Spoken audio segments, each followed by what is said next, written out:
America Meditating Radio Show, we collect wisdom, inspire each other, and empower hearts 24/7. Hi, I'm Sister Jenna. Join me and guest on Blog Talk Radio as we amplify stories that compel us to be more for ourselves and everyone else around us.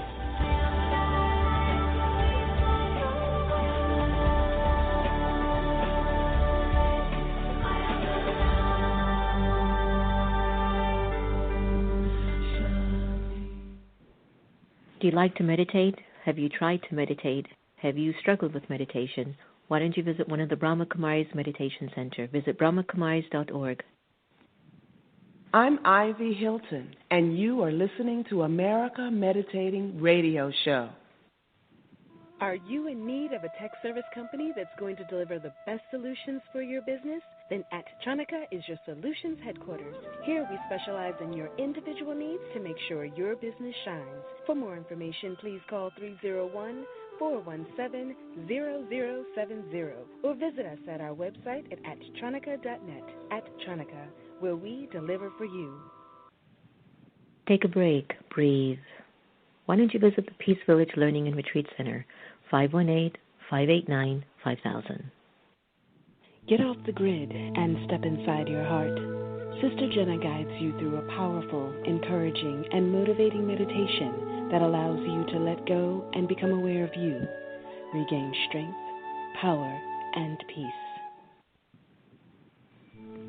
The Meditation Museum in Silver Spring, Maryland offers a variety of courses and activities to make your life go a whole lot smoother. Located at 9525 Georgia Avenue, you will be able to experience the beautiful silence that's in the space. There are courses in Raj Yoga meditation, positive thinking, stress-free living, and personal development classes.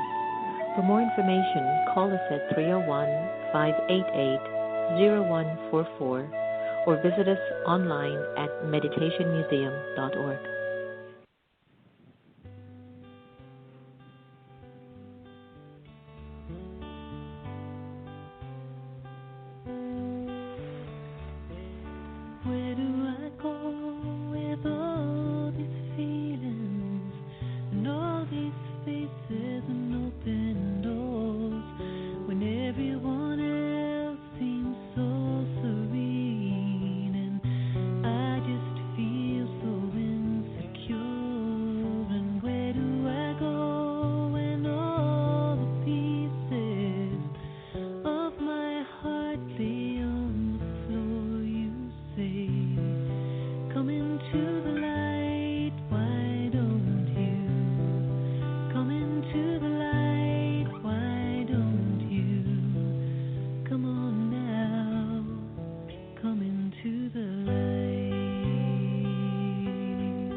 You'll be in the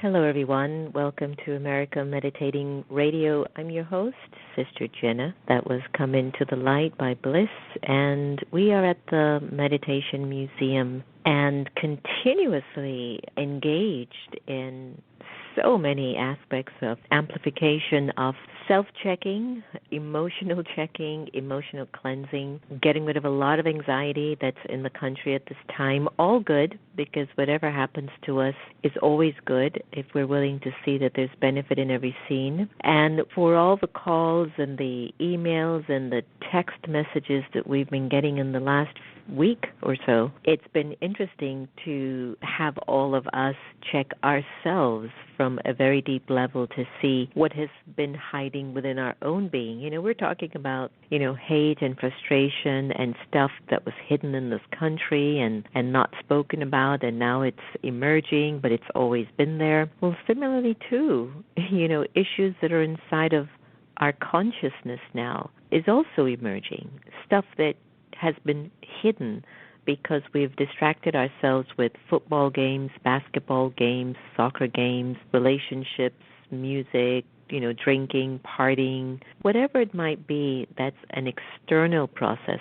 We're also beginning to reflect more. And it's interesting how the numbers for meditation, spirituality, finding some soothing music, going to a movie, they're more amplified in the country where individuals are just trying to soothe their spirit. And what I'd like to do is really to invite everyone to not put a Band-Aid over whatever you're feeling, whether it's anxiety or fear, rage, anger, emotion, because it's only going to come up much later on at some point. You're going to be sitting there hearing perhaps some beautiful violin music playing in the background, and you're going to start thinking about stuff of your past, emotions and issues that have touched you so deeply that you really don't know where to section those feelings. And so I'm really, really calling on everyone who really is a little bit raw, whether you're on the left or the right, just a little bit raw. Maybe those on the right are really having an incredible time. But to just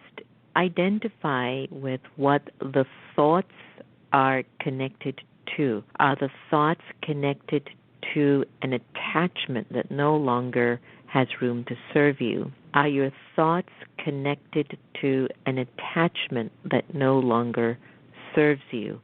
Are these thoughts that are attached not serving you?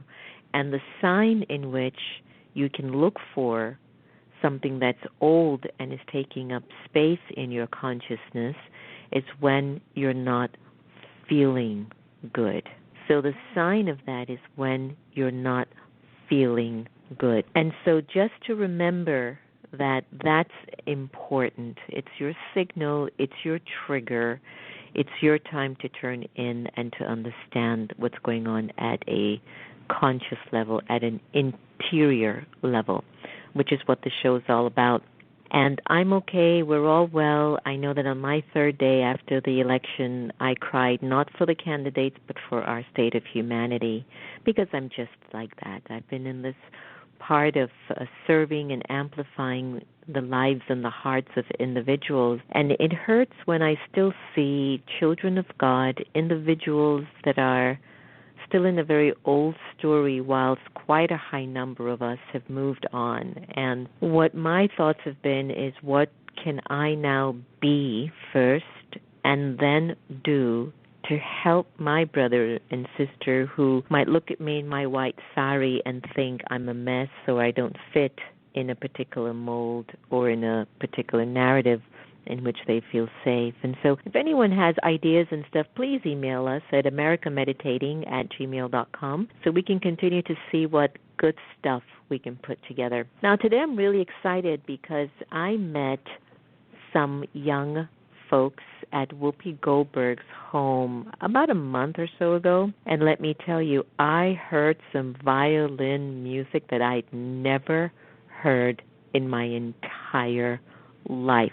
Today we're joined by Sean and Lauren Carpenter of the Carpenter Fine Violins, which is one of the leading boutique stringed instrument firms catering to investors, musicians, and collectors alike. It was founded in 2010 by the Carpenter siblings, Sean, Lauren, and David, and is doing incredibly well today. Sean Carpenter is the Chief Executive Officer and a graduate of Princeton University. He is also the director and co-founder of the Salomé Chamber Orchestra and a collector of rare violins. Lauren Carpenter is the Chief Operating Officer and also a graduate of Princeton University. And for the last 5 years, she served as a senior account manager at Google, an accomplished violinist and co-founder of the Salomé Chamber Orchestra. Lauren manages all of the operational functions of Carpenter Fine Violins, including current offerings, existing client relations, and future acquisitions and consignments. And for those of you who are listening on the radio and you definitely don't have a video, they're also physically gorgeous. Welcome to America Meditating Radio, guys. So nice to connect again. Oh, hi, Sister Jenna. Thank you so much for the warm introduction. My other brother is here as well, David, and we have my sister Lauren, and we're so happy. We're so happy to be on the radio with you. Hi, everyone. So glad to have you all on the air. Welcome. Thank you. Thank you so much. Good morning. I love it. Have you guys been busy since we last had dinner at Whoopi's? Yeah, it feels like a few months ago, or maybe 6 months ago or a year. It's been a long couple of long months. We actually had a great concert at the Morgan Library about a week and a half ago. Sold out, and we performed 4 seasons, or the 12 seasons, if you will. And it was wonderful. And we're actually performing tonight at the Morgan Library for their evening benefit gala. That's one of the more important things that we do with Salome is basically collaborate with nonprofits across the country and sometimes across the world, and we help them raise money and awareness for their philanthropy. So we've actually helped raise over $4 million for our partner charities through the power of music. So it's very, very important to us, and we're excited. Tonight is the Morgan Gala, so we'll be performing pro bono for them. So. Wow, that's fantastic to hear because, yes, music is such a healing force, and I mean, you're saying it's been a long month. It's been a long week, since November 8th, and again, I have been as neutral as I possibly can, only because I'm an instrument to be of service to all, and of course, there are times that I could see my emotions swaying to a particular side of more empathy or more sense of, come on, be more accountable for your actions. It's impacting the world. Sean, Lauren, and David, I would love to ask you a question that I've been asking a lot of our guests, regardless of their party affiliation. You're watching our country going through quite a unique state in our generation, and I'm putting myself in your generation, even though I'm twice your age. Yeah.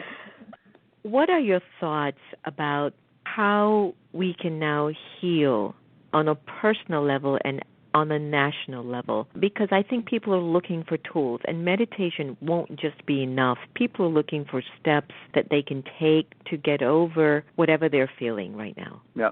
Well, yeah, I mean, that's an incredible, that's the most difficult question, I think, that everyone is grasping with right now, because everyone, I think, my brother David actually wrote for his Princeton thesis, his dissertation. He wrote it on the polarization of America, and that was in 2008. I don't want to bore you with that. There we go, get into that. So it was, it's a very kind of a very verbose, study about the politics.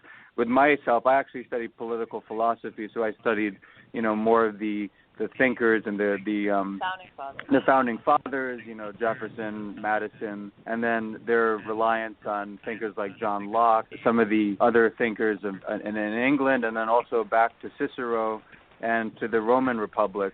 So yeah, I mean, the thing is that our country is right now, I think I'm 35 years old, and I have other people my age who are very, they've basically said that, and we feel this as well, the country has never been as divided as it's ever been, maybe during the Vietnam era and then going back forward, going back to like the American Civil War. But right now, yeah, there's a lot of there's a lot of mixed emotions. A lot of people are mad on both sides, and I think what this election was really a referendum on ourselves and on all of the kind of emotions that we have, the visceral feelings we have towards the government, towards party, the media, and also just like you said, you mentioned about accountability.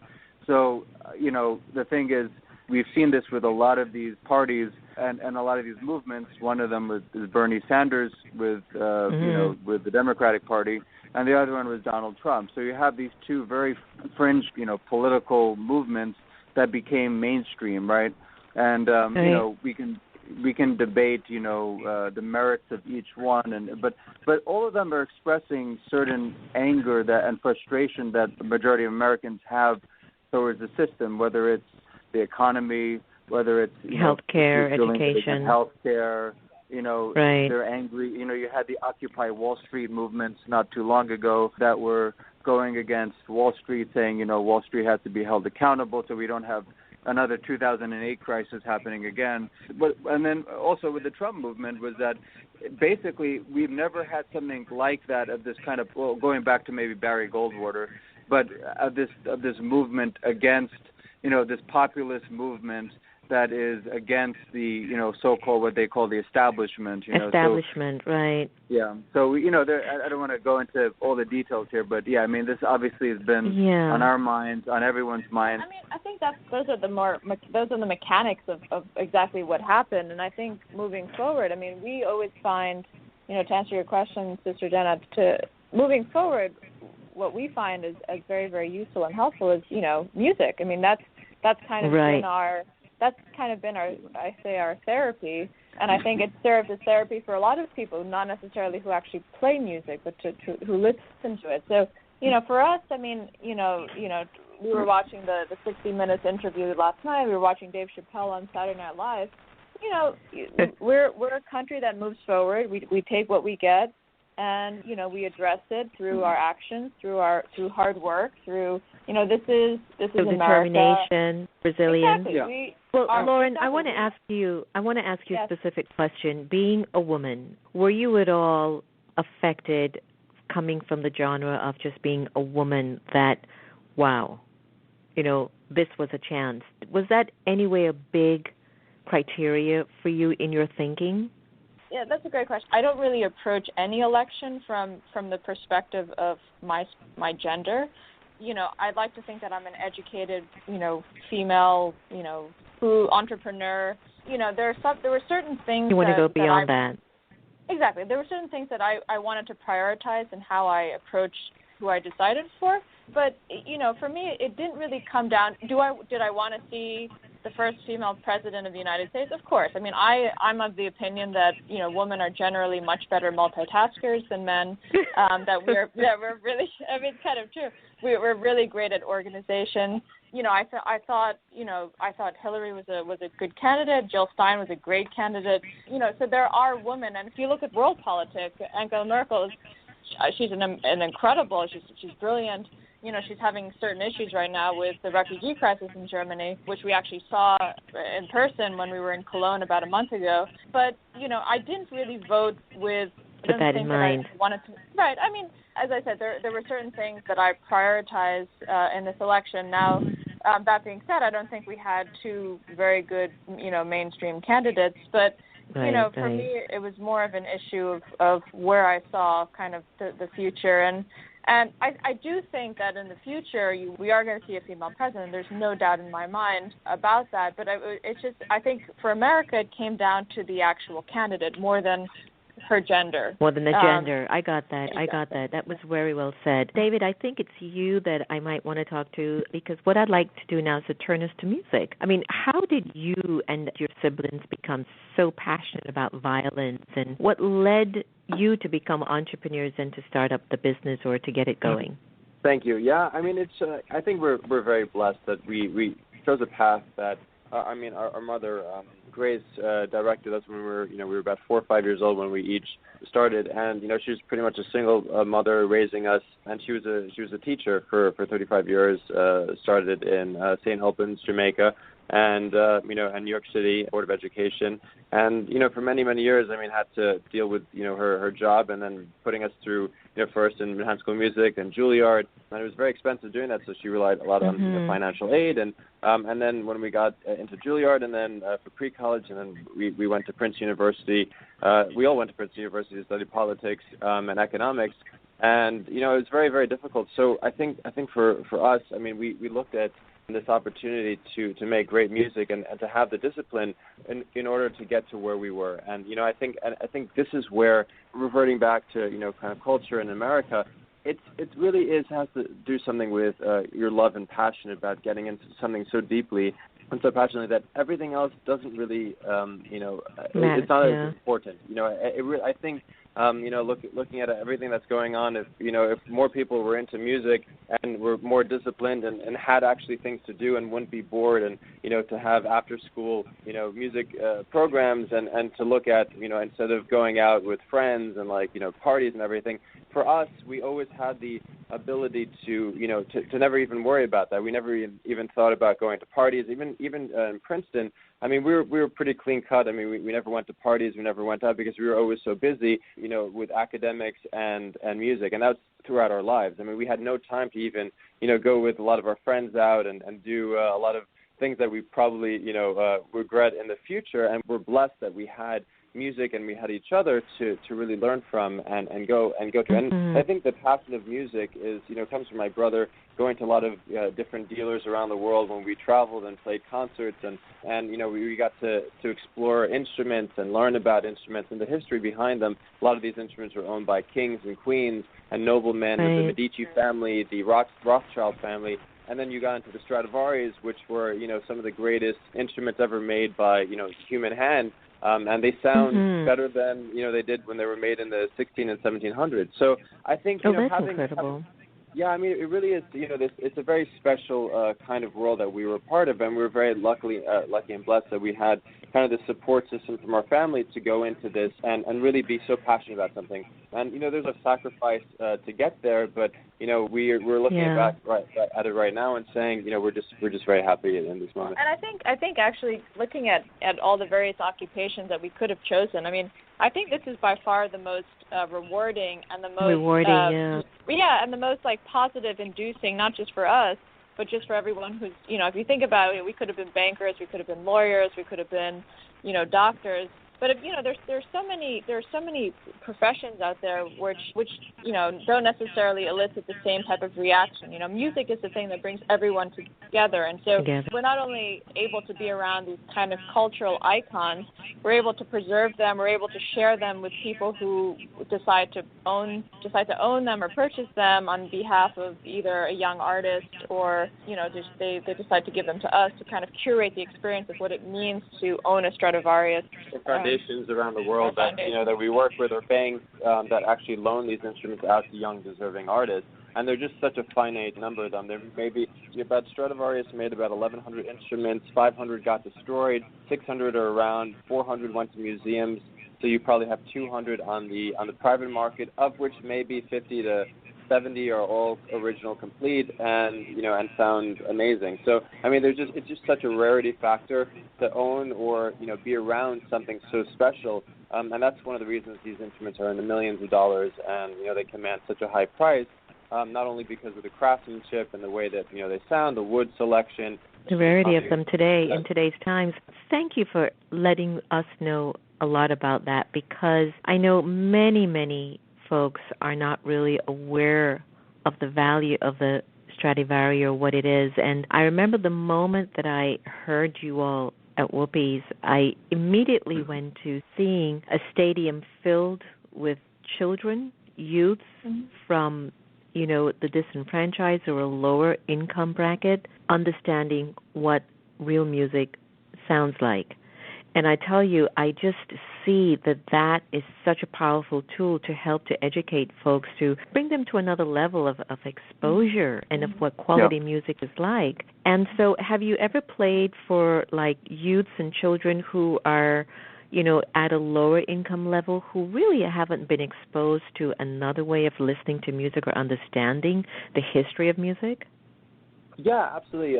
One of our good friends is Alonzo Mourning, and in Miami we just came back from one of his school, the Overton youth. I forgot the actual youth program. It's one of those, but Alonzo Mourning is a fantastic guy, and we were really so happy just to share our music and talk to the kids that are also come from lower income families, and they have an after school program that's absolutely beautiful. I mean, and these kids are getting into like producing of music and getting into kind of design and all these things and sports, and I mean you see kind of like the neighborhoods that they grow up in, and you say to yourself, I mean, I think what he's doing, Alonzo is doing, is absolutely brilliant. I mean, and really helping make change. And I think this is the kind of positive change that we need to see. I mean, we've played a lot of concerts throughout LA, and going to different food banks. Jewish Family Services in LA, Children's Hospital. Beautiful. We've also played for family focused adoption services. Help them raise the money as well. So a large part of what we do is to kind of collaborate with all of these charities to kind of help them, and in doing so, bringing a new audience, including underprivileged children who haven't been exposed to classical music as it is. If you have any ideas as well, Sister Jenna, and maybe you could fill out a room or a stadium, let us know, and we'll come and play. With pleasure. My mind's already been thinking. I wanted you for a healing and reconciliation. I knew the room would have been filled for you. I want to talk about the therapeutic benefits of music, especially your type. When everyone who's listening on the air, we are talking to the Carpenter family, Sean, Lauren, and David, who are exquisite violin performers, and we met at Whoopi's, and today we're having a conversation about their work. And we're looking at a time where we're really needing a little bit more meditation, reflection, introspection. What are some of the therapeutic or meditative benefits of particularly your type of music? Because I wouldn't say Lil Wayne or 5 Cents really puts me into meditation, but and that's kind of the problem, Sister Jenna, that we're having, is that the culture that we live in today, right? And it's dominated by these pop stars that, unfortunately, their persona and the values that they impart in our generation, and the millennials, and even the younger generation, are not really the overwhelming values that will carry us toward a renaissance in culture and art. So, and the funny thing is that this really does begin at the family level, and also begins at the school level. And I think a lot of I'll get back into politics, but whoever is the president, whoever puts forth agendas, they have to do more funding for the arts and for particularly music. Music has been cut back from a lot of schools, a lot of public schools. So it's something that we see as, especially classical music, which there are scientists and there are neuroscientists that show that classical music helps to improve cognitive function. It improves, discipline. It's all about discipline. I think that's what learning and practicing every single day. I mean, it's kind of your therapy. For the last, I just turned 30, so for the last 25 years, practically every day since I was 5 years old, I picked up the instrument. I picked up my violin or viola, and I practiced. And I think having that dedication and love for something so much that you can't even spend 2 days away from the instrument, that it's like a part of you. I think this is where kids have, again, if we had this kind of discipline for a lot of the younger kids who actually find a way of making it a fun and really enjoyable process, then we wouldn't have a lot of these kids joining gangs or going into drugs and having all these problems with friends and parties and peer pressure. And I think this is what really just completely changed our lives. So, but to answer your question, my brothers love to deviate from answering questions. But to answer your question, Sister Jen, I think that the meditative qualities, of particularly classical music, opera is one thing, but, we kind of have the benefit of not dealing with lyrics or kind of explicit messages, explicit, words with references. Classical music, as it were, we're dealing with notes and harmony and chamber music and collaborative. So everything really in the music, everyone responds to a certain piece differently. And for us, it's, we try to kind of program a music that's approachable, that people respond to immediately. But I think, like anytime we kind of need something to bring us up or yeah, if we're having a bad day or I just get just angry or frustrated or anything, what we do it's almost a spiritual exercise. That you take your instrument out, and a lot of these, like we said, these are there are monetary values on these instruments, but for us they're priceless. So it's almost like a ritual. You take the instrument out, it's clothed in satin and everything. You pick it up and you play on this instrument and you practice on it. And no matter how bad we feel about the world or events or anything that are going on personally, it's something that actually lifts us up, lifts our spirits up, lifts our the way that we feel good at the end. And I think and that's the problem that we're having in our society, which is that in order for people to kind of transcend whatever we're doing, now and whatever we're seeing in the news, which, let's be honest, 99% of the news is negative, regardless of political affiliations. You just get, there are a lot of bad things that happen. And so the way that we can transcend that is through music and through practicing, and it's self-fulfillment. It's creating your own kind of little bubble.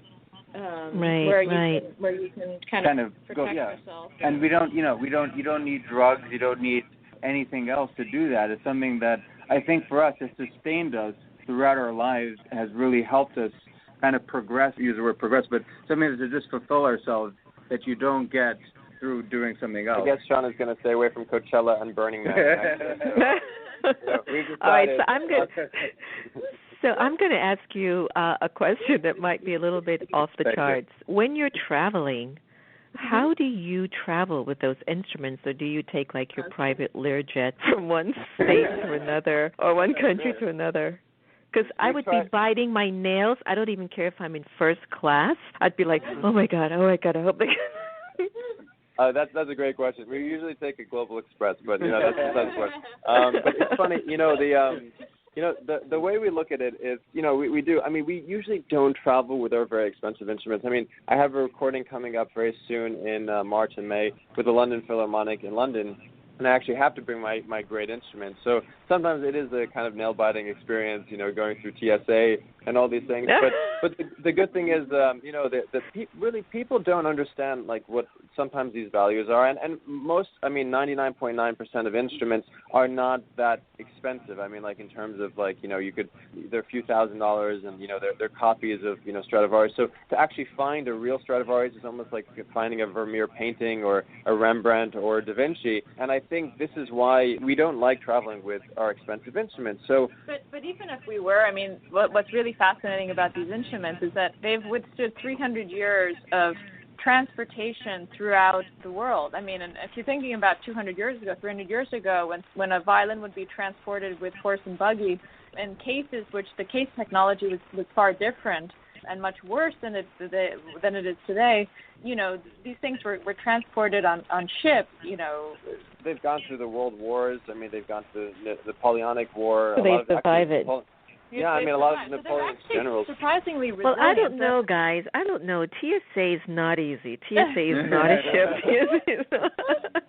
No, but the funniest thing is like, when a lot of these guys are like, oh, so what is that, a Stradivarius? And sometimes we actually do have the Stradivariuses with us, so it's really kind of funny just to see the reactions as well. But that's why we just usually say, please do not touch this. But you can't really say that to a TSA officer because they'll be suspicious. So you kind of just go with it. So that's kind of why, Sister Jenna, we like traveling together, and that we all are very acutely aware of the values of these things. Even though most people, we could be standing on the corner of the street with a $5 million Stradivari violin in our hand, and no one will. Rolex in the other hand. Yeah, and the Rolex and people would look at the Rolex, which is great, and people should go after the Rolexes instead of.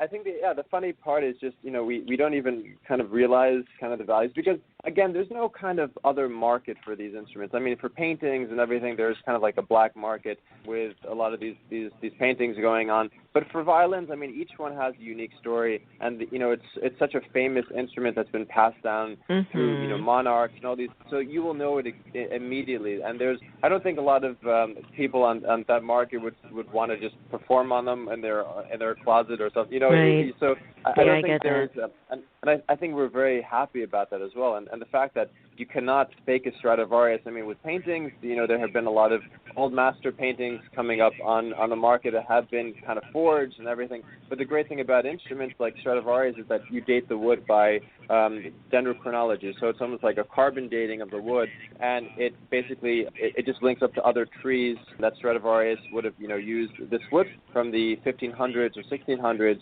and it's impossible to manipulate the duplicate tree, them, right? Amazing. I don't want to come to an end with our conversation, but I must. And before I actually let you go, firstly, I loved our conversation. I just loved it. So energized. I just loved it.